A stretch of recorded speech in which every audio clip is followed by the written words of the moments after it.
Hoy en día, aprender patrones de diseño no es una cualidad más, sino que se ha convertido básicamente en una obligación. Y es que empresas tan importantes como lo son Amazon, Google, Facebook y Apple han incluido como parte de sus filtros de selección dos grandes ramos. Por un lado, evalúan toda la parte de la resolución de problemas y por otro lado, todo lo que viene siendo el conocimiento de las ciencias de la computación. En este sentido, todo lo que viene siendo el conocimiento de la ciencia de la computación engloba lo que viene siendo estructuras de datos, algoritmia y patrones de diseño. Y es que los patrones de diseño se han convertido en una de las formas más fiables de evaluar la madurez de un programador. En este sentido, los patrones de diseño nos dicen básicamente si un programador es una persona madura en su conocimiento o apenas está iniciando. Y es por eso que estas empresas, al igual que muchas más, se han sumado a la evaluación de los patrones. Hoy en día no vamos a encontrar propuestas de trabajo que digan solicitamos programadores de patrones de diseño o buscamos gente que sepa patrones de diseño, ya que los patrones de diseño es una cualidad muy sutil, es una capacidad que no se manifiesta tan sencillo, pero al momento de desarrollar o al momento de ser una propuesta es donde sale a reducir esta cualidad. En este sentido, te estarás preguntando, bueno, ¿qué son los patrones de diseño? Los patrones de diseño son básicamente la solución a un problema de diseño, el cual ha comprobado su efectividad a lo largo del tiempo. Quiere decir que ha sido probado en circunstancias diferentes, dando los mismos resultados. Además, es reutilizable. Esto quiere decir que lo podemos utilizar para resolver problemas similares en circunstancias similares.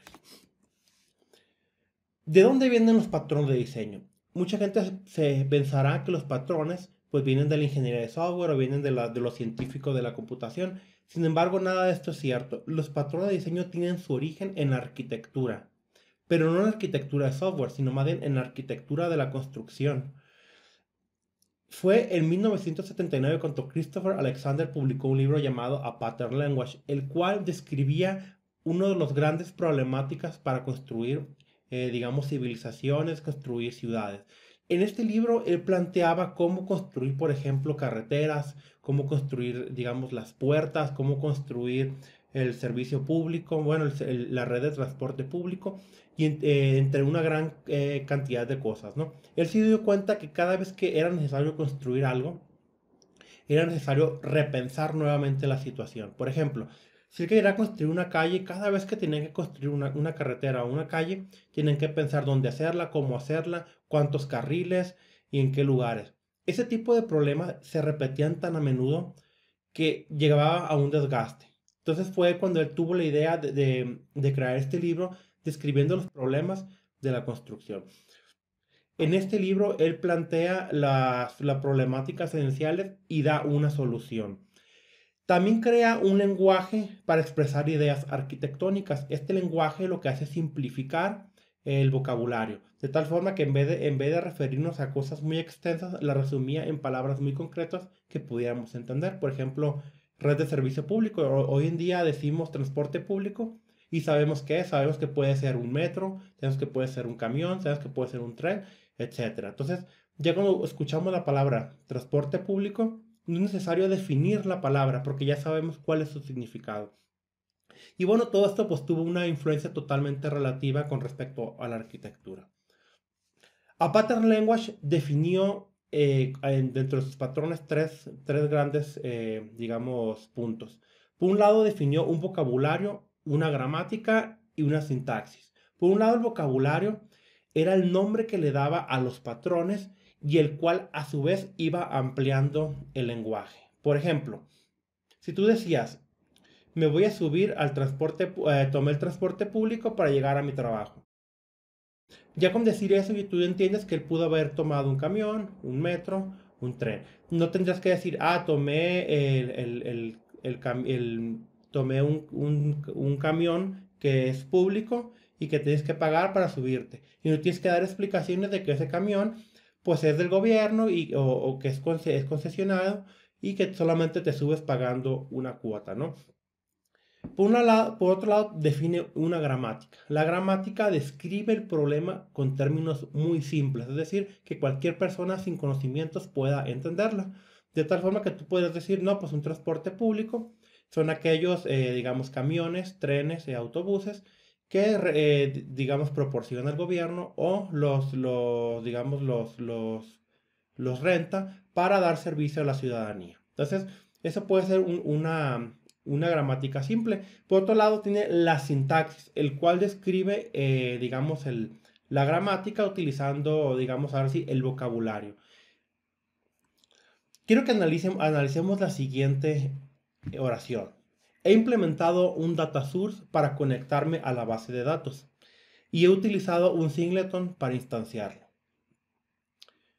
Fíjense cómo la palabra data source y singleton, si tú ya tienes un poquito de conocimiento de patrón de diseño, sabrás qué es un data source. A lo mejor no sabes implementarlo, no sabes cómo funciona internamente, pero sabes qué hace. Sabes que un data source es un componente que te permite obtener conexiones sin tener que estarlas, digamos, abriendo en cada momento, ¿no? Entonces, fíjense la oración nuevamente. He implementado un data source para conectarme a la base de datos y he utilizado un singleton para instanciarlo. En este lado básicamente tenemos un vocabulario porque tenemos data source y tenemos gramática. Fíjense cómo aquí tenemos data source y tenemos singleton. Por otro lado, tenemos una sintaxis. ¿Por qué? Describimos el problema utilizando el vocabulario. ¿Qué pasaría si nosotros no utilizamos un vocabulario? Imagínense esta misma instrucción. Vean cómo quedaría. He creado un componente que me permite mantener varias conexiones abiertas a la base de datos y que permite que las conexiones sean reutilizadas una vez que no sean requeridas, evitando tener que abrir una nueva conexión cada vez que se solicita, lo que provoca una mejora en el performance. Además, he creado una clase que restringe a una el número de instancias que es posible crear, evitando con ello que se creen varias instancias del componente anterior. Básicamente en toda esta oración gigante quise decir lo que dije en la oración pasada. Sin embargo, hay una gran diferencia. Si yo leo esta oración, la primera, he implementado un data source para conectarme a la base de datos utilizando un singleton para instanciarlo, no me cabe ninguna duda. Yo entiendo perfectamente la oración, sé qué va a hacer y no ocupo cuestionarlo en absoluto.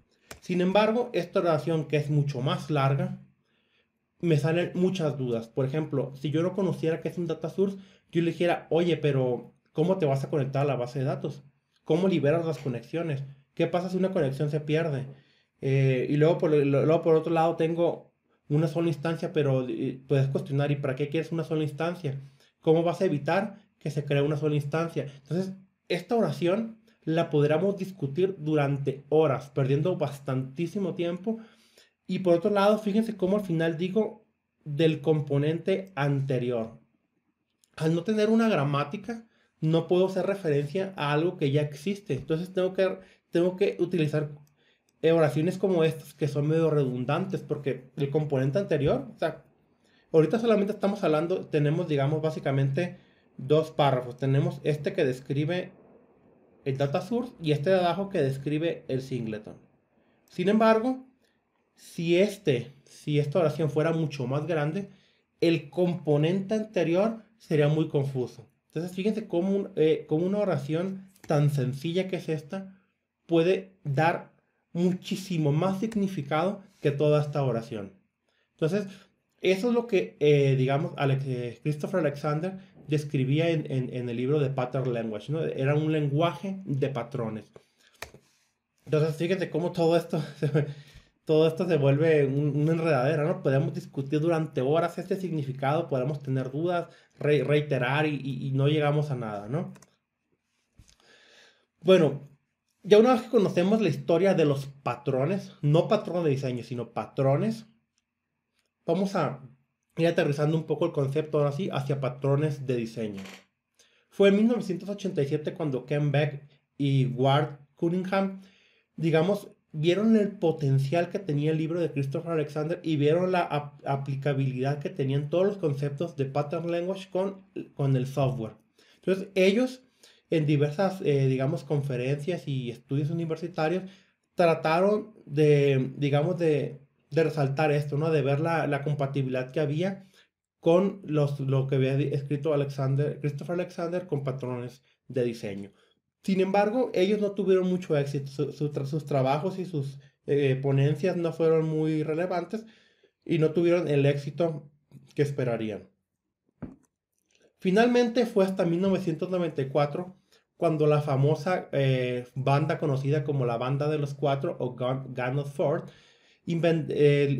publicó el libro Design Patterns. Fue en este momento cuando los patrones de diseño tuvieron su gran debut. A partir de este momento, los patrones de diseño eran prácticamente inexistentes. Entonces, podríamos decir que este libro marcó un antes y un después en los patrones de diseño. En este libro se publicaron los 23 o 24, 23 patrones o 24, no recuerdo, patrones de diseños más importantes en esa época. No significa que ellos hayan inventado los patrones, sino que ellos más bien se dieron la tarea de recopilar toda la problemática que ya existía, intercambiaron ideas y llegaron a obtener estos patrones. Como les digo, no es que los hayan inventado, sino que más bien los recopilaron y los publicaron bajo este libro. Este libro es actualmente el libro de referencia actual de patrones de diseño. O sea, si tú buscas una referencia, este es el libro, digamos, más reconocido en su ámbito. Sin embargo, este libro, lo que yo le veo es que es un libro, digamos, más académico. Es un libro muy enfocado a enseñar los patrones, pero de una forma, digamos, académica. Es medio complejo, medio avanzado. Entonces, sin embargo, pues esa es la referencia, como les digo, es la referencia, ¿no? Muy bien, por otro lado tenemos la importancia de los patrones de diseño. ¿Por qué son importantes y por qué es importante aprender patrones de diseño? Primero que nada, los patrones de diseño demuestran la madurez de un programador de software. Cuando tú ves una persona hablando de software y te empieza a hablar de patrones y de arquitectura, tú te das rápidamente cuenta de que es una persona que conoce el tema. O sea, no es una persona que llega hablándote de métodos, de funciones, sino es una persona que llega hablándote a un nivel más alto y más abstracto. Ahora, la abstracción, lógicamente, es algo que digamos que los programadores más experimentados, digamos, desarrollan, ¿no? A medida que somos más juniors, hablamos más de métodos, de variables, de funciones, y a medida que avanzamos y vamos madurando, vamos obteniendo un pensamiento más abstracto de las cosas. Y eso es a lo que nos llevan los patrones de diseño, ¿no? Por otro lado, nos evita reinventar la rueda. Es decir, si ya tenemos soluciones probadas que funcionan, ¿para qué reiteramos y damos vueltas a lo mismo si ya tenemos una solución que nos soluciona el problema? Por otro lado, la agilidad de desarrollo. Yo creo que eso es indiscutible. Si ya tienes una solución probada que sabes que va a funcionar y está documentada cómo hacerla, pues agiliza bastantísimo el proyecto, ¿no? Y aparte ya sabemos que va a solucionar el problema muy bien. Lógicamente se basa en las mejores prácticas de programación. Si esto no fuera así, ya rápidamente hubiera sido descartado, no hubiera sido tan aceptado. Y hoy en día todas las personas aceptan los patrones de diseño como las mejores prácticas. Permite tener un vocabulario común. Y es lo que les comentaba anterior en la oración del data source. Nosotros, a medida que obtenemos este vocabulario, es más fácil comunicarnos con las personas de una forma más sencilla y clara. Yo no tengo que dar explicaciones de qué es un data source y cómo funciona. Solamente le digo, créate un data source para conectarme a la base de datos. Créate un singleton o, por ejemplo, utiliza, no sé, una estrategia para intercambiar la forma en que trabaja un componente. Créate un factory. Yo ya no tengo que dar ninguna explicación. Solamente con decir una palabra está englobando una problemática y una solución. Ahora, por otro lado, ¿qué buscamos con los patrones de diseño? Primero que nada, buscamos dar un catálogo de soluciones ya probadas. Es como cuando tu tía o la vecina le lleva a tu mamá un catálogo de cremas y tu mamá o tu prima, tu hermana, simplemente compra la crema porque ya sabe que es buena. En este caso, los patrones de diseño es algo así, es un catálogo que ya se nos da con soluciones probadas y listas para ser utilizadas.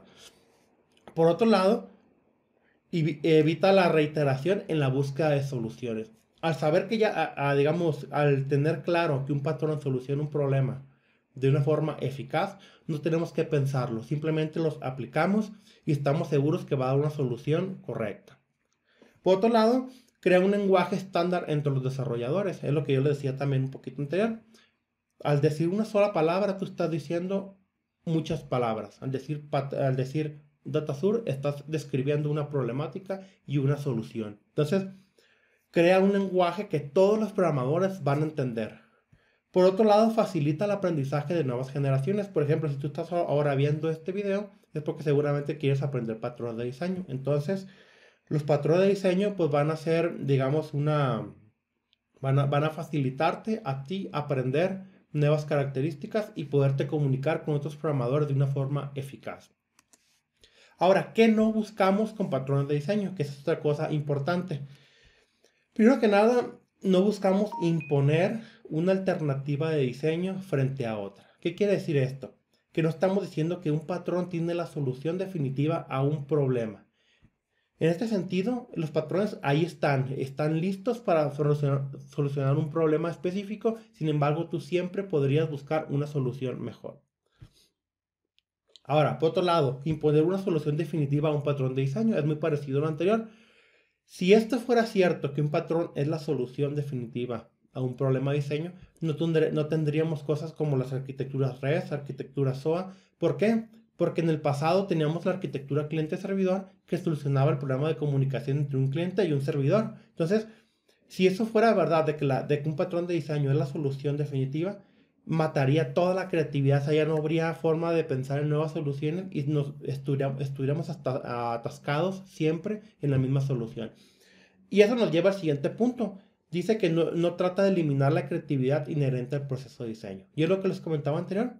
Un patrón de diseño no trata de matar la creatividad. Simplemente te dice, aquí hay soluciones probadas para que tú soluciones ciertos problemas. Si te sirve, qué bueno. Y si no te sirve, también qué bueno. Pero ahí están. Entonces, es lo que no buscamos. Ahora mi pregunta es, ¿quiere decir que debo utilizar patrones de diseño siempre, aun cuando no esté claro si el patrón resuelva correctamente el problema? Quiero que le pongan pause un minuto al video y piensen en esta pregunta. La analicen bien y me digan si ustedes creen que es bueno siempre utilizar patrones de diseño, aun cuando no estamos seguros si el patrón soluciona nuestro problema a la perfección. Bien, la respuesta es clara. Uno de los principales errores al utilizar patrones de diseño es forzar un patrón de diseño a solucionar un problema por el cual no fue hecho.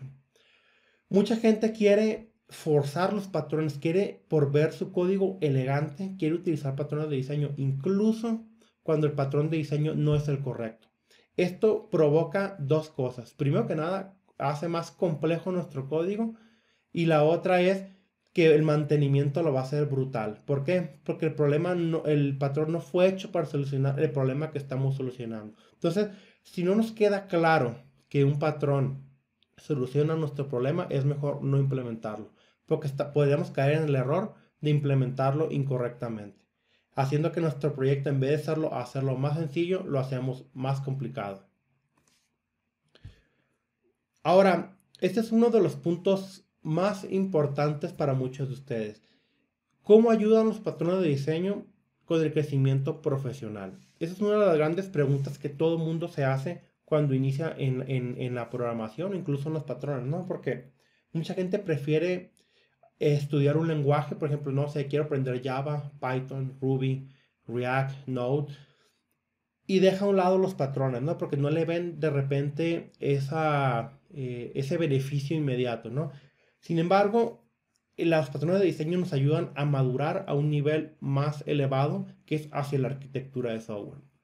Cualquier programador debería aspirar a ser arquitecto de software. Y no estoy diciendo que ser programador sea malo, sino que es la evolución natural de un programador. Un programador siempre va a entrar, digamos, como practicante, junior, y lógicamente va a crecer a programador senior. Estando en un nivel senior, el siguiente nivel natural es un arquitecto. Y lógicamente después de la arquitectura es un arquitecto de soluciones. Ahora bien, ¿cuál es la diferencia en estos niveles? Y aquí yo he creado una pequeña gráfica, quiero que la analicen, y es de lo que hablan los diferentes roles. Por ejemplo, un programador junior o un practicante siempre está hablando de código. Si tú le sacas plática, él te va a decir, no, que la variable, que el método, que tronó el if, el for. Siempre sus pláticas son relacionadas al código, a las variables, a las funciones. O sea, su nivel es muy bajo. A medida que evolucionamos y pasamos a ser un desarrollador senior, nuestra visión cambia. Nosotros empezamos a mezclar ya código, pero empezamos a mezclar patrones también.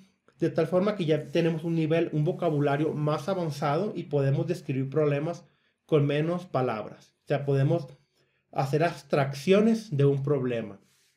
Ahora bien, cuando nuevamente evolucionamos a un arquitecto, ya el código prácticamente desaparece. Nuestro vocabulario ahora es prácticamente patrones, integraciones y componentes principalmente. Un arquitecto se centra en los componentes, se centra en ver toda la aplicación como un todo y cómo esta aplicación hace ciertas funcionalidades, cómo se integra con otra y cómo funciona como un todo, ¿no? Ahora, una vez que un arquitecto evoluciona nuevamente, pasa a ser un arquitecto de soluciones o un solution architect, el cual ya prácticamente también digamos, su visión es los procesos. Te estarás preguntando qué tienen que ver los procesos con el software o con el arquitecto. Un arquitecto de soluciones, y una de las definiciones que más me gustan digamos, de arquitecto o arquitecto empresarial, es básicamente la definición de TOGAF, que la cual dice que es alinear la visión de negocios con la de IT. En este sentido, un arquitecto de soluciones o un arquitecto empresarial debe de ver los procesos, debe de ver cómo los procesos llevan a los objetivos o al cumplimiento de los objetivos de la empresa, utilizando para ello la tecnología. Entonces, un arquitecto de soluciones ya prácticamente ve procesos, ya ve cómo los procesos van a llevar al cumplimiento de los objetivos de la empresa para hacerla crecer. Lógicamente, no significa que un Solution Architect ya no pueda ver nada de lo anterior. Lógicamente, si tú vienes de un background de programador, vas a tener mucho conocimiento de código y podrías hablarlo, pero ya básicamente te centras en los procesos, componentes y a veces integraciones. Ahora, los cuándo. Esto es algo que yo lo he notado mucho. Cuando un programador ve una función o un método, lo que un arquitecto ve son interfaces. A un arquitecto no le interesa las funciones o los métodos como tal, le interesa ver una interfase y esa interfase cómo se acopla o desacopla o se une con otras clases. Por otro lado, tenemos cuando el programador ve clases, el arquitecto va a ver componentes. A un arquitecto no le interesa que le cuentes de clases, que le interesa que le cuentes de métodos, le interesa que le cuentes de componentes, qué hace el componente y cómo se une con otros componentes para dar una solución. Por otro lado, tenemos que cuando el programador ve variables, el arquitecto va a ver configuraciones.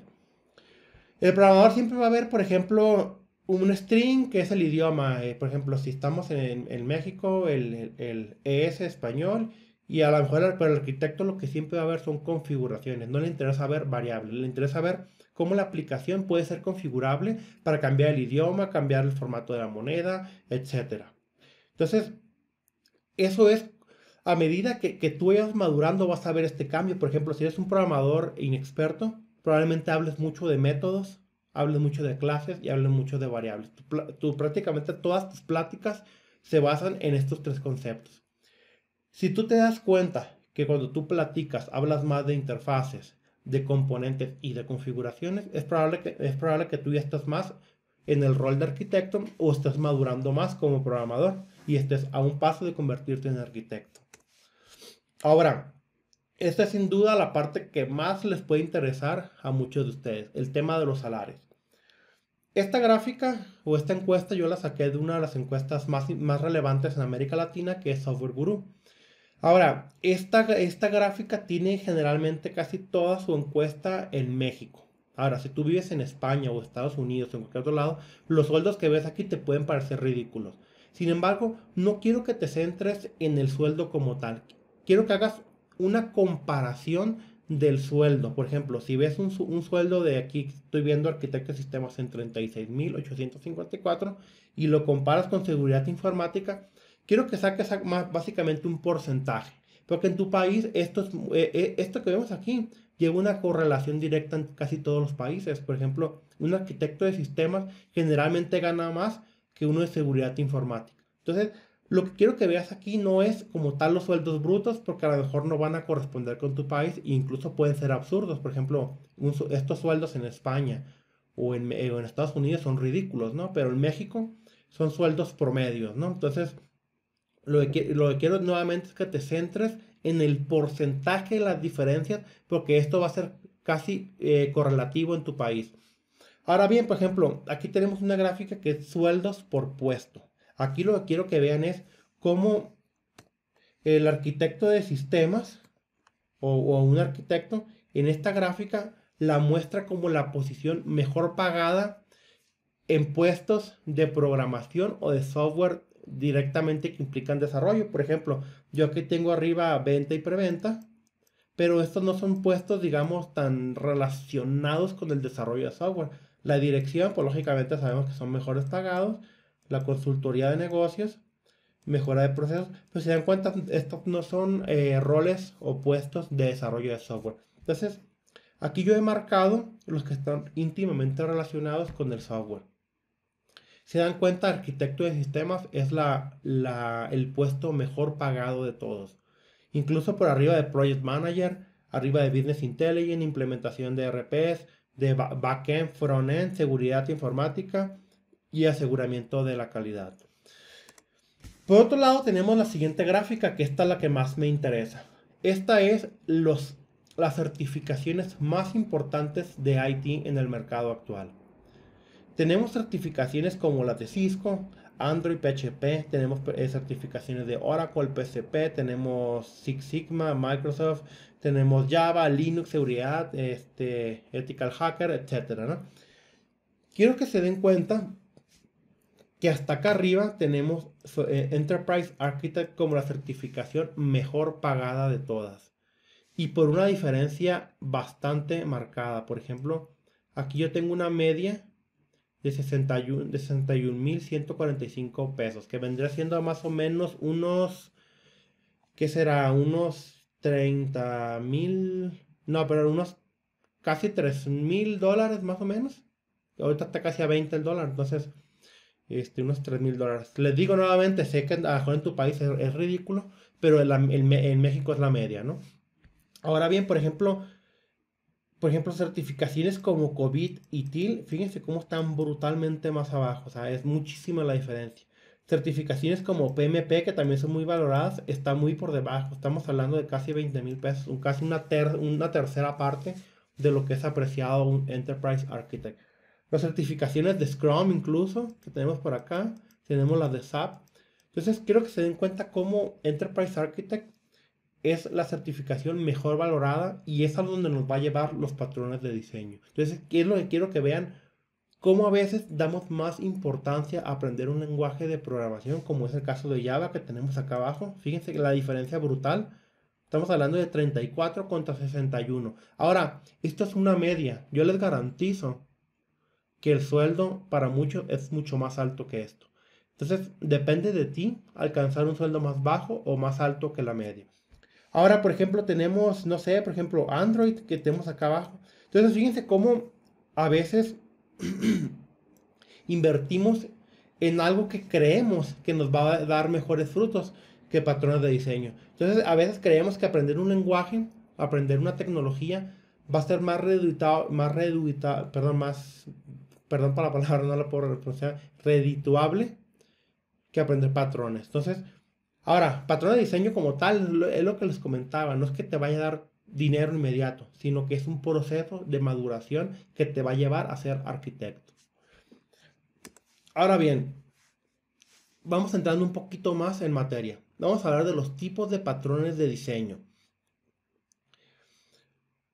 Realmente el término patrones lo podemos partir en dos partes. Por un lado tenemos patrones de diseño y por otro lado tenemos patrones arquitectónicos, que son cosas totalmente diferentes y que a veces por error, por inexperiencia o por ignorancia las revolvemos. Sin embargo, son cosas que tratan problemáticas totalmente diferentes. Por un lado, patrones de diseño tiene un contexto más pequeño, pues se centra en la forma en que los objetos se crean, estructuran e interactúan con el resto. Es decir, aquí la palabra clave es objetos, como lo tengo aquí marcado.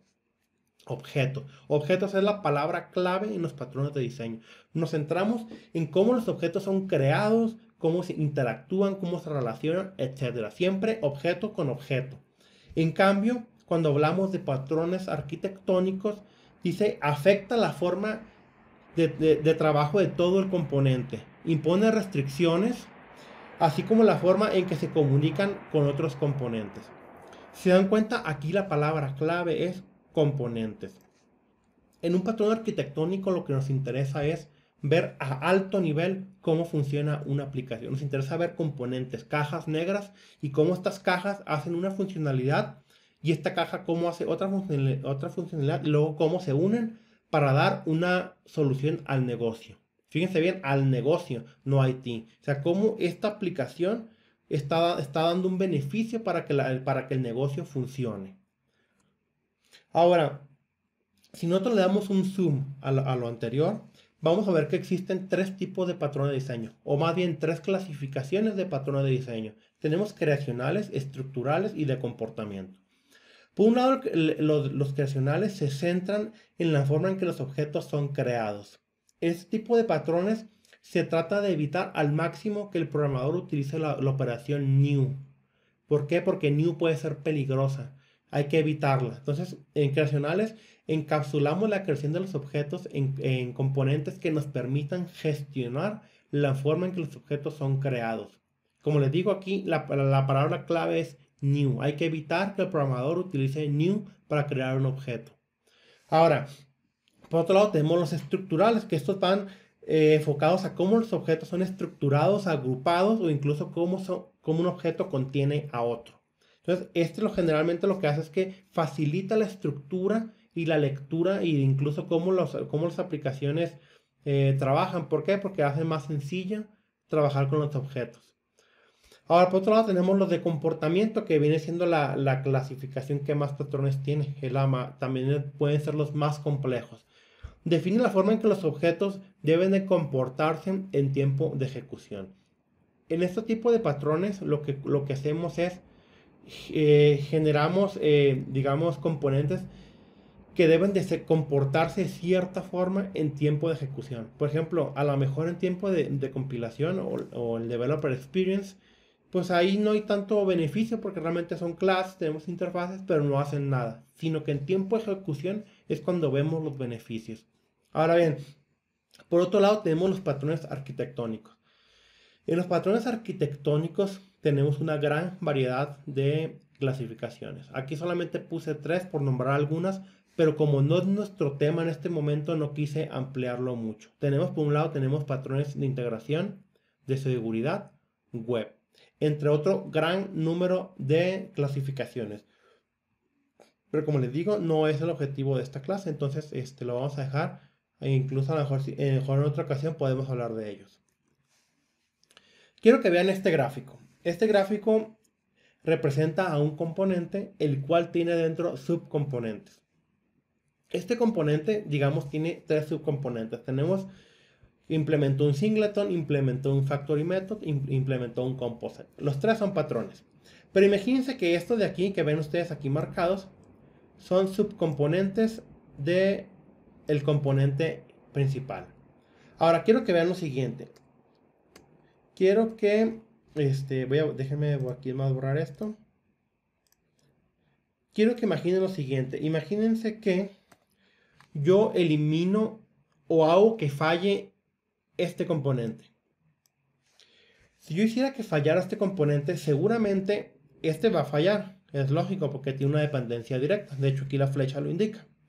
Sin embargo, el tercer componente, como no tiene dependencia, no se va a ver afectado. Entonces, es probable, si esto fuera una aplicación real, es probable que provoquemos que cierta funcionalidad falle, pero otra siga funcionando. Entonces, se dan cuenta, hay un impacto relativo con respecto al resto de componentes. Y esto se da en patrones de diseño. Ahora bien, quiero que vean la diferencia con los patrones arquitectónicos. El siguiente diagrama representa un componente que utiliza una arquitectura de 3 capas. Tenemos una capa que es la presentación, es decir, lo que el usuario ve. Tenemos una capa de negocio, donde está la lógica de negocio, es decir, donde se lleva a cabo cálculos, se lleva operaciones, se lleva estructura de datos, mover objetos, etcétera, ¿no? Y por otro lado tenemos la capa de datos, en la cual persistimos y leemos la información. Quiero que se imaginen que una de estas capas falla, la que quieran. Imagínense que la capa de datos falla. ¿Qué va a pasar? Lógicamente, si fallan los datos, la capa de negocios va a fallar, por lo tanto, la capa de presentación va a fallar y el usuario no va a ver nada. La aplicación falla en la totalidad.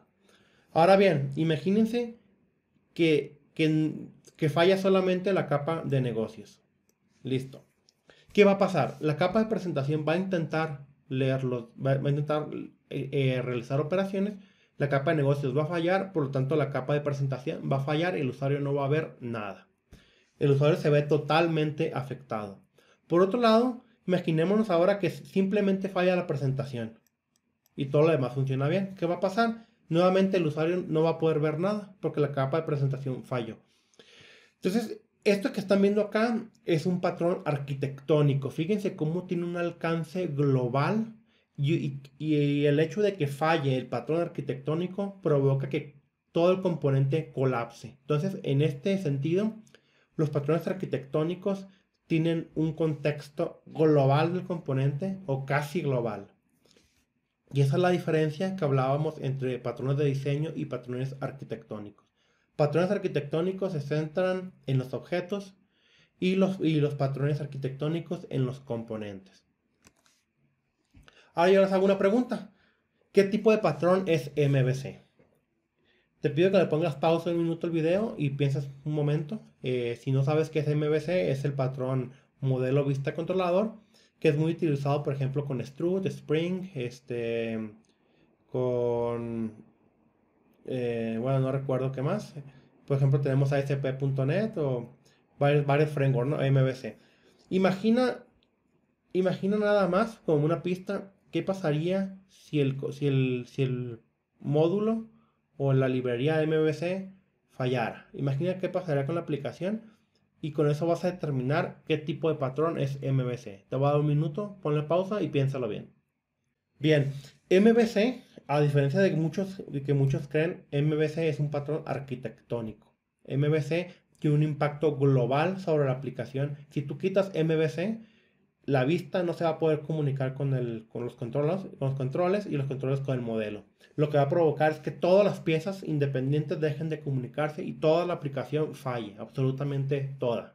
Entonces, ese es uno de los, digamos, de los patrones más conocidos. Sin embargo, la gente lo confunde con patrón de diseño. Y es donde entra la madurez de programador. Bueno, es donde entra tu madurez como arquitecto, saber identificar este tipo de cosas.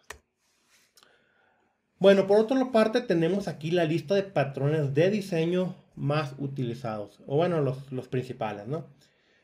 Como les comenté, tenemos las 3 clasificaciones: creacionales, estructurales y de comportamiento. Dentro de creacionales tenemos Factory Method, tenemos Abstract Factory, tenemos Singleton, tenemos Builder, Prototype y Object Pool. He marcado en rojo los más importantes o más utilizados. Sin embargo, dada tu requerimiento, puede ser que requieras uno que no sea de los más importantes. Simplemente los marqué para que te des cuenta cuáles son los más utilizados. Por otro lado, tenemos los estructurales, tenemos Adapter, tenemos Bridge, tenemos Composite, tenemos Decorator, tenemos Facade, FleetWeight, Proxy, y del lado del comportamiento tenemos Iterator, Commando, Observer, Template Method, Strategy, Chain of Responsibility, Interpreter, el Mediator, Memento, State y Visitor. Como verán, probablemente muchos de los que ya mencioné lo hayan escuchado alguna vez en su vida. Por ejemplo, les pongo un ejemplo. Singleton estoy casi seguro que lo han escuchado. A lo mejor no saben qué hace o cómo funciona, pero lo han escuchado y lo han utilizado. Por ejemplo, Builder probablemente también lo hayan utilizado sin darse cuenta.